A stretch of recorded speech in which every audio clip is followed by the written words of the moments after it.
Este tema de la presidenta me permite hablarte también de otro tema en torno a la Fiscalía. Estamos hablando de lo que va a ocurrir mañana con la ex fiscal de la Nación, Zoraida Ábalos.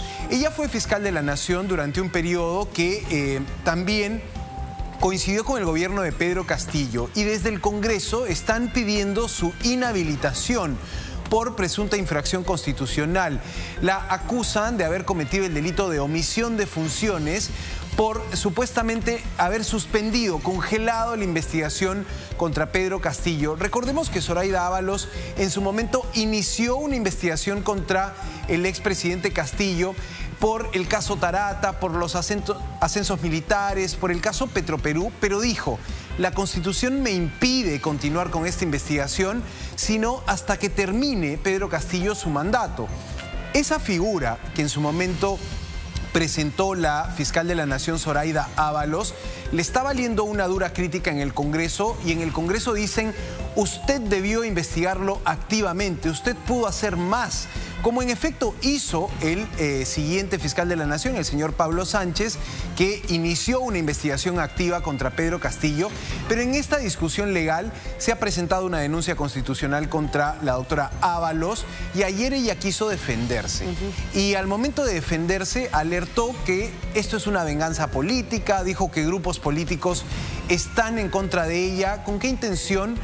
De copar los sitios de fiscales supremos, porque si bien ella fue fiscal de la Nación, todavía sigue siendo una de las fiscales supremas. ¿Te parece si escuchamos lo que nos dijo y después lo comentamos?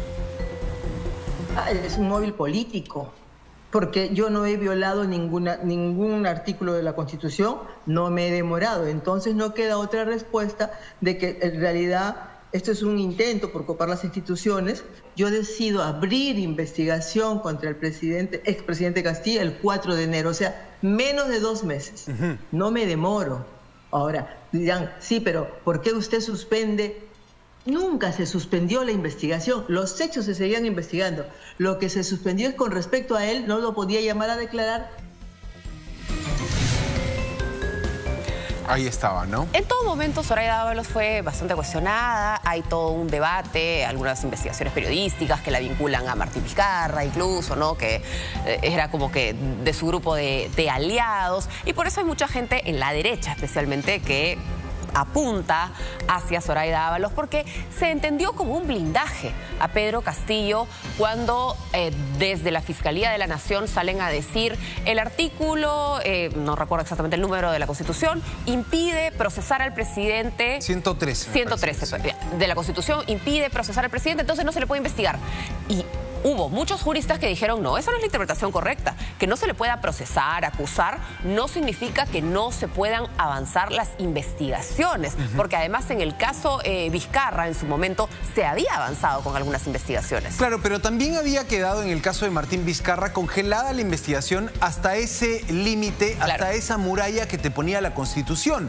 Hasta antes de Pedro Castillo, ningún presidente había sido investigado activamente, precisamente por ese resguardo, por ese muro que grafica la Constitución de la República. Ahora, lo que tienes aquí es más bien a una ex fiscal de la Nación que te dice: oye, aquí hay una venganza política, aquí incluso, dice ella, está en riesgo la democracia. Porque yo le pregunté: a la luz de los hechos, ¿no cree usted que se equivocó, que pudo ir más adelante con la denuncia contra Pedro Castillo? Y ella me dice: yo ya avancé un tramo. A partir de lo que avancé, los otros fiscales, el fiscal Sánchez y la fiscal Benavides, avanzaron aún más.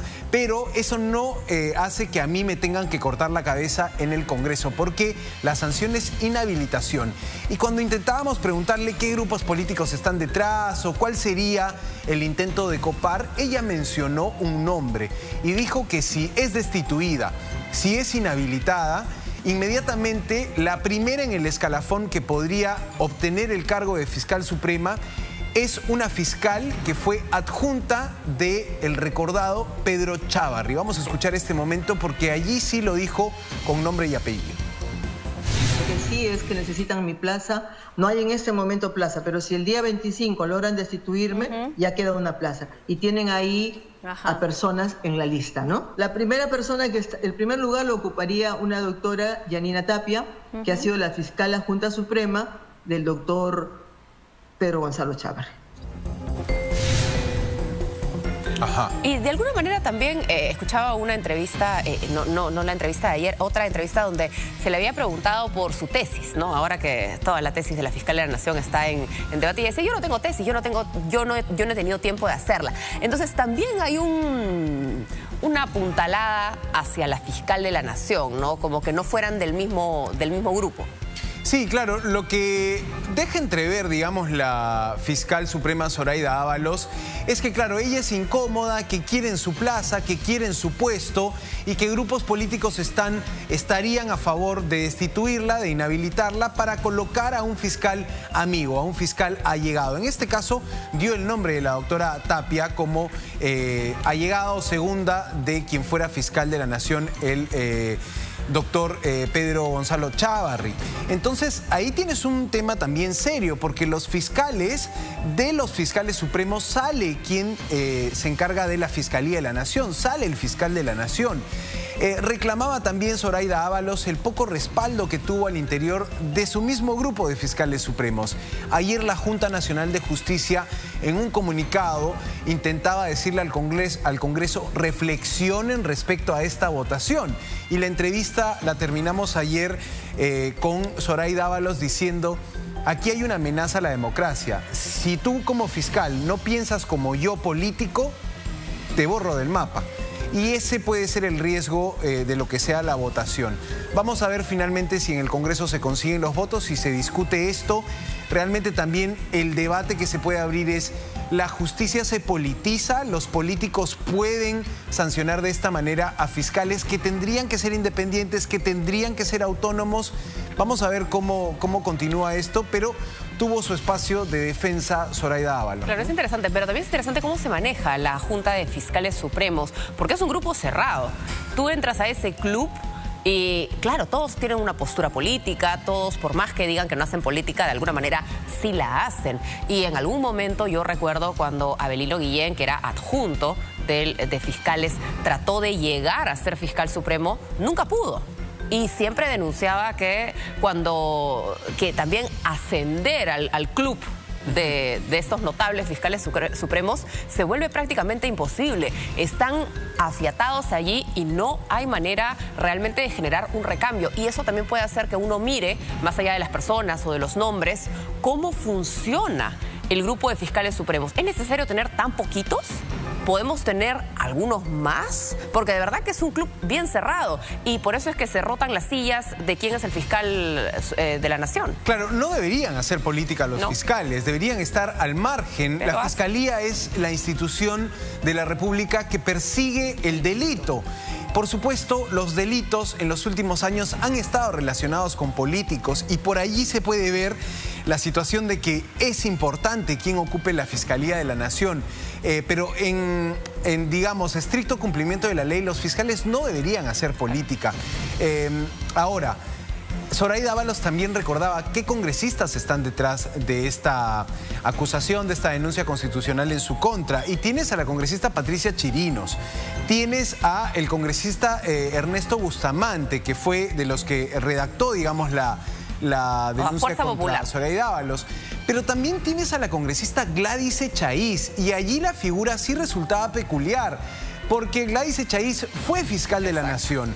Y ahora está a favor de inhabilitar a otra ex fiscal de la Nación.